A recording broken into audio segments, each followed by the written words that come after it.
내게 주님 주님 하는 사람이라고 다 하늘나라에 들어가는 것이 아니다. 하늘에 계신 내 아버지의 뜻대로 행하는 사람이라야 하늘나라에 들어갈 것이다.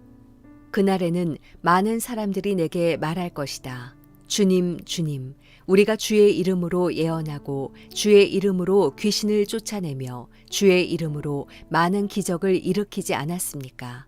그때 나는 그들에게 분명히 말할 것이다. 나는 너희를 도무지 알지 못한다. 무법을 행하는 사람들아, 썩 물러가라. 그러므로 내가 하는 말을 듣고 그대로 실천하는 사람은 바위 위에 집을 지은 지혜로운 사람과 같다. 비가 내려 홍수가 나고 바람이 불어 세차게 내리쳐도 그 집은 무너지지 않았다. 바위 위에 기초를 세웠기 때문이다. 그러나 내가 하는 말을 듣고도 실천하지 않는 사람은 모래 위에 집을 지은 어리석은 사람과 같다. 비가 내려 홍수가 나고 바람이 불어 세차게 내리치니 그 집은 여지없이 모두 다 무너졌다. 예수께서 이 말씀을 마치시니 사람들은 그 가르침에 놀랐습니다. 이는 그들의 율법학자들과는 달리 예수께서는 권세 있는 분답게 가르쳤기 때문입니다. 금요일 아침 기도회를 시작하겠습니다. 사랑하는 우리 믿음의 동역자들 모두 이 아침에 하나님 말씀 굳게 붙들고 또 기도할 때 하나님께서 오늘 우리 모두의 삶에 동행하시고 또 능력 가운데로 인도하실 줄로 믿습니다. 오늘은 마태복음 7장 21절에서 29절의 말씀을 여러분과 함께 나눕니다. 오늘 나오는 비유 중에 우리가 잘 알고 있는 비유가 있습니다.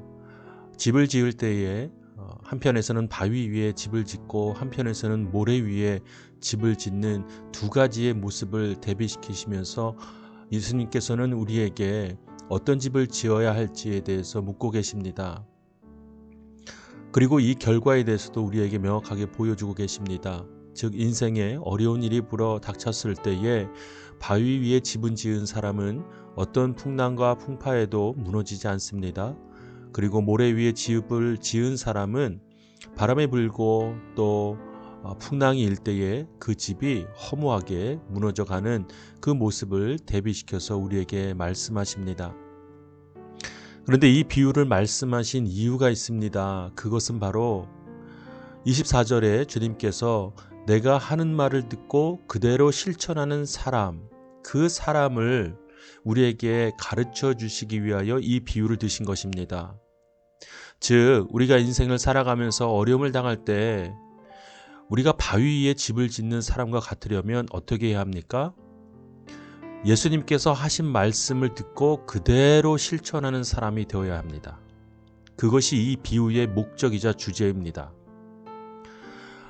우리가 어려운 일을 당했을 때 무너지지 않는다. 주님 나와 함께 하시면 이처럼 무엇인가 두루뭉술하고 감성적으로 이야기할 것이 아니라 주님께서는 분명히 주님께서 가르쳐 주신 그 복음의 진리, 하나님 나라의 복음을 듣고 그대로 삶에 적용하고 실천하는 사람만이 이 삶에서 겪는 어려움, 그 속에서 무너지지 않고 낙심하지 않고 실패하지 않고 좌절하지 않는다는 사실을 가르쳐주고 계시는 것입니다.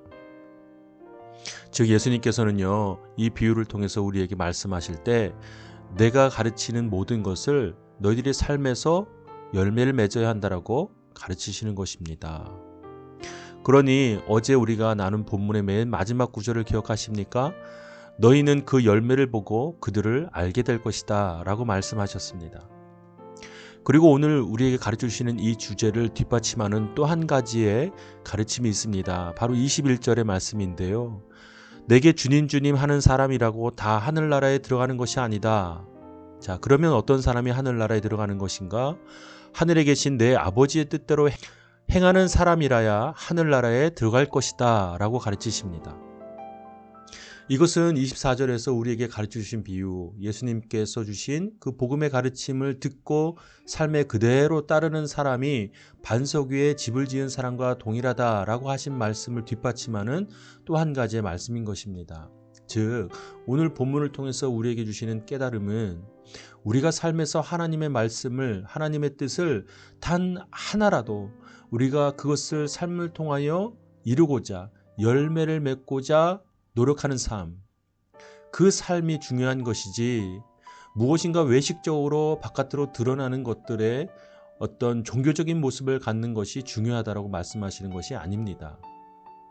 즉 이 말씀을 듣고 있는 유대인의 입장에서 생각해 본다면 그들은 하나님의 율법을 철저하게 지킴으로 스스로를 의롭다라고 말하는 그들을 향해 예수님께서는 그것보다 하나님의 뜻이 무엇인지, 하나님이 진정 원하시는 것이 무엇인지, 그리고 독생자 아들 예수 그리스도를 이 땅에 보내신 이유, 또 그를 통하여 전하시는 하나님 나라의 복음의 참 의미가 무엇인지 유대인들이 깨달아야 할 것이라는 사실을 지금 예수님을 통하여 알려주고 계시는 것입니다. 자, 그러니 현대를 사는 우리에게도 동일하게 이것이 적용되어야 할 것입니다. 우리가 의무적으로 어떤 공예배에 참석하고 또 마지못해 헌금을 드리고 또 마음은 내키지 않는데 또 봉사를 하고 그것이 의무적으로 그저 허례허식으로 남들 눈에 눈치가 보여서 하는 이 모든 외식적인 행동들, 그것을 통해서 또 스스로 위로하고 만족하고 하는 그런 모습이 우리 삶의 반석 위에 집을 짓는 그런 모습이 아니라 정말 말씀을 통해서 우리에게 주시는 그 말씀을 하나라도 우리 삶에 이루고자 하는 그 노력, 그 믿음의 진보, 그 믿음의 결단, 그것을 우리가 이루며 살 때에 이 땅에서 우리가 세상에 속하여 살아갈 때 겪는 어려움에서도 우리가 능히 그것을 이겨내고 또 무너지지 않는다는 사실을 가르쳐주고 계십니다. 그러니 오늘 본문의 목적은 너희 삶에 어려움이 닥쳤을 때에 쓰러지지 않을 것이다 라는 것보다도 오히려 하나님의 뜻이 무엇인지, 그리고 주님을 통해서 우리에게 가르쳐 주시는 그 복음의 진리가 무엇인지, 그 복음을 통하여 우리가 어떤 삶을 살아가는 것인지 그것을 너희가 깨달아야 한다라고 주시는 가르침입니다. 그러니 이 가르침에 우리도 한번 깊이 생각해 보면 좋겠습니다.